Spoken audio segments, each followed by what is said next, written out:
perpetuating understood to be a lie right from the get-go, from just days after the election. Well, and by the way, speaking of Rudy Giuliani, there's a reason why he would say things out in press conferences and then walk into a courtroom and a federal judge would say, now, are you telling me there's widespread voter fraud? No, Your Honor. This case is not about widespread voter fraud. Something that, for some reason, the conspiracy theorists, for some reason, the Chinese religious cult websites never mention. Mm-hmm.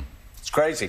And Willie, you speaking of Sidney Powell, you hate to say she's reached a new low, but I would dare say this is in the Seth Rich category of using the death of a young volunteer for grotesque political purposes. Yeah, this is Sidney Powell, the same attorney, Trump attorney, a former for Donald Trump that we were just talking about, has another claim. A false claim. Democrats, she says, murdered someone in an attempt to prevent Georgia, specifically Governor Brian Kemp, from carrying out an audit of Joe Biden's victory in that state. I think what we are dealing with here is pervasive and very, very dark. It's organized, it's well-funded, it's pure evil. They are willing to kill people, a la Kelly Loeffler's aide in Georgia, who was suddenly blown up in his car on the way to a rally for her. He happened to be dating Governor Kemp's daughter. Governor Kemp was considering, I think, at that point, a signature audit.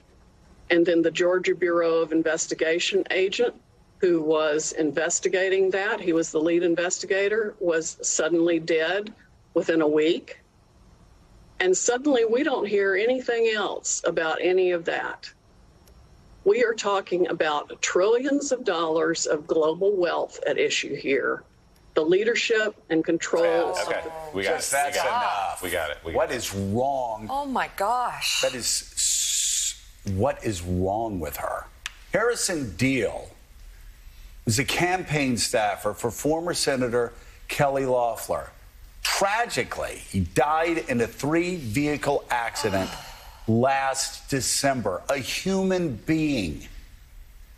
An Atlanta man was later charged with second-degree homicide by a vehicle, and just like some did with Seth Rich, and put Seth Rich's family through hell for months, maybe a year or so.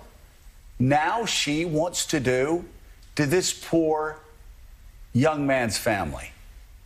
It's just grotesque. I'm speechless. I mean, Ann Guerin, this is, you want to move forward, but these stories coming out of the former guy's administration and now these attorneys that are still at it, saying that this man was blown up.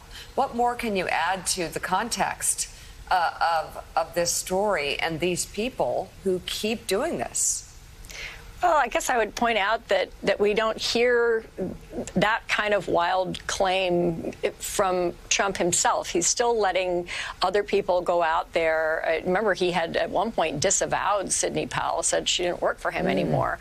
But he's apparently perfectly willing to have people go out and say, crazy things, untrue things on various conservative media outlets that are on his behalf, as long as it keeps the churn going. The basic argument out there in the political bloodstream that there was something amiss with the election and that he has some grounds for continuing to fight that, which is basically his narrative for why he might run again. I mean, we don't, he never says 100% that he's going to, but many indications are that he will.